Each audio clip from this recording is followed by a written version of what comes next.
안녕하세요. 내성적인 회사원입니다. 저처럼 직장 내 괴롭힘으로 인하여 고생하는 사람들에게 도움이 되었으면 하여 정보를 공유하고 있습니다. 저와 같은 시행착오는 겪지 마시고 잘 대처하셨으면 좋겠습니다. 사실 이게 참 어려운 게 마음은 감정적이어서 억울하고 분한 마음인데요.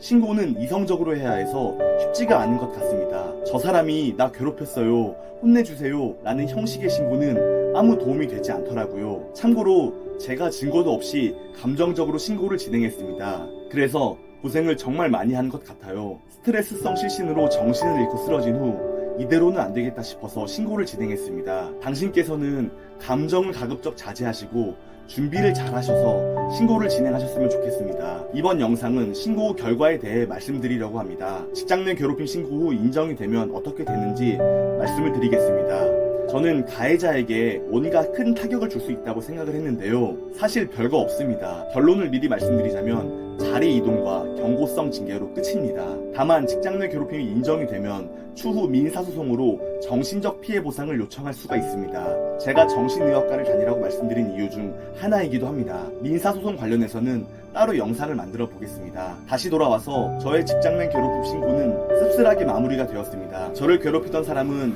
여러 가지 조사를 진행한 후 직장 내 괴롭힘으로 인정을 받게 되었습니다. 참 시간이 오래 걸렸어요. 2달 정도 걸렸던 것 같습니다. 제가 다니는 회사는 4층 건물인데 가해자는 3층으로 자리를 옮기게 되었고 작은 경고성 징계를 받게 되었습니다. 회사에서는 최대한 노력해서 처리를 해준 것이라 하였습니다. 담당자가 말하길 회사 입장에서 이렇게까지 할 필요는 없었는데 사장님이 제대로 조사라고 하여서 제대로 조사하였다고 합니다. 근데 이것을 계속 강조하더라고요. 사장님이 말을 안 해주었다면 제대로 조사하지 않았다는 이야기처럼 들리기도 하였습니다. 회사는 피해자의 편이 아닌 것 같은 기분에 마음이 울적했습니다. 그래도 큰맘 먹고 사장님께 호소 메일을 보냈던 게 크게 작용한 것 같습니다. 주변의 도움을 받는 신고 메일을 쓰는 방법에 대해서는 이전 영상에서 말씀드린 적이 있는데요. 댓글에 링크를 올려놓겠습니다. 신고하시기 전에 꼭 한번 보셨으면 좋겠습니다. 저의 직장 내 괴롭힘 신고 조사는 사장님께 메일을 쓴 게 제일 도움이 많이 된 것 같습니다. 그리고 회사 인사과에서 말하길 저를 향해 추가로 보복성 괴롭힘이 있을 경우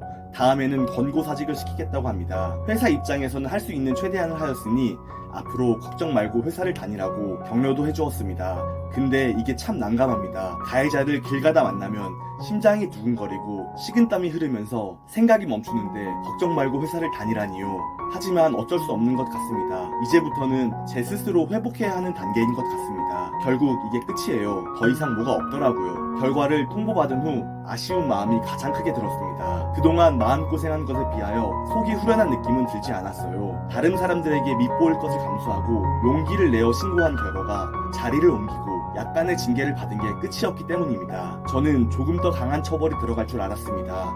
사실 이렇게 심하게 상습적으로 오랜 시간 괴롭힘을 당했으면 권고사직이 가능할 줄 알았는데요. 개인적으로 참 씁쓸합니다. 하지만 회사 입장에서도 강한 징계를 할 경우 역으로 고소를 당할 수가 있다고 합니다.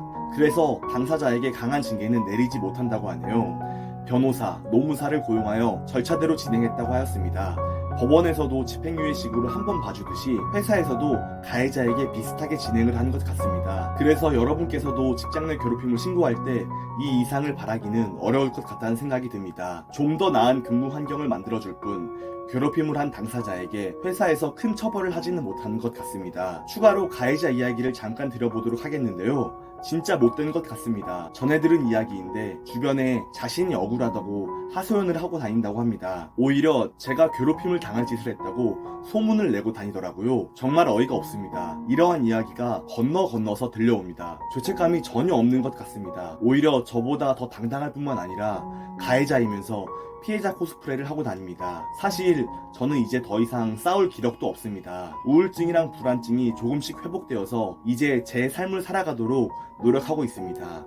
괴롭힘으로 인하여 우울증과 불안증으로 고생한 기간들이 참 억울하고 분합니다. 하지만 긍정적으로는 저 자신을 돌아보는 시간이었다고 생각하려고 합니다. 아마 이 기간이 없었다면 저 자신에 대해 이렇게까지 돌아보기는 힘들었을 것 같습니다. 그래도 화가 나고 억울한 감정이 그대로 있는 것은 사실입니다. 기분이 썩 좋지는 않아요. 그리고 마음속에는 이러한 생각이 떠나지가 않습니다. 나를 한 번 더 괴롭혀라. 이번에는 진짜 집에 보내주겠다. 지금 알고 있는 것을 그때도 알았더라면 잘 준비해서 신고를 진행했을 텐데 말입니다. 후회가 남아요. 머릿속으로는 후회가 남아도 뭐 어쩌겠어, 지난 일인데 라고 생각을 하려고 하지만 마음이 따라주지가 않습니다. 이 머리와 마음이 따로 노는 상황이 정말 난감합니다. 그래도 덕분에 책도 많이 읽었고 앞으로는 어떻게 살아가야 할지 생각도 깊게 해본 것 같습니다. 하지만 사람이 하루아침에 바뀌지는 않는 것 같습니다. 그래도 꾸준히 노력해보고 있어요. 이렇게 회복을 위해 노력하는 과정을 제 블로그에 정리해놓고 있습니다. 직장 내 괴롭힘 후유증 극복하기라고 해서 틈틈이 작성하고 있어요. 제 경험을 통해 저와 같은 피해자들이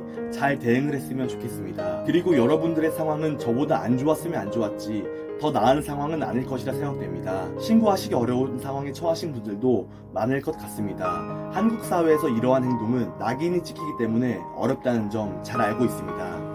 그래서 신고를 하시라고 강요를 드리지는 못하겠어요. 대신 그런 분들께 가장 드리고 싶은 말씀이 있습니다. 제발 부탁이니 나만 참으면 괜찮다라는 생각은 하지 마셨으면 합니다. 나만 참으면 괜찮아라는 생각이 제일 위험한 것 같습니다. 차라리 어떻게 하면 이 고통스러운 상황을 해결할 수 있을까라는 생각을 하셨으면 좋겠어요. 그리고 신고를 하실 수 있는 상황에 계신 분이라면 부디 스스로를 지키기 위해 가족과 지인을 지키기 위해 잘 준비해서 행동하셨으면 좋겠습니다. 어려운 상황 속에서도 영상을 시청해주셔서 감사드립니다. 여러분께서 현재 어려운 상황을 극복하시고 무너져가는 관계를 회복하셔서 하루라도 빨리 사랑하는 사람들과 좋은 시간을 보내셨으면 좋겠습니다.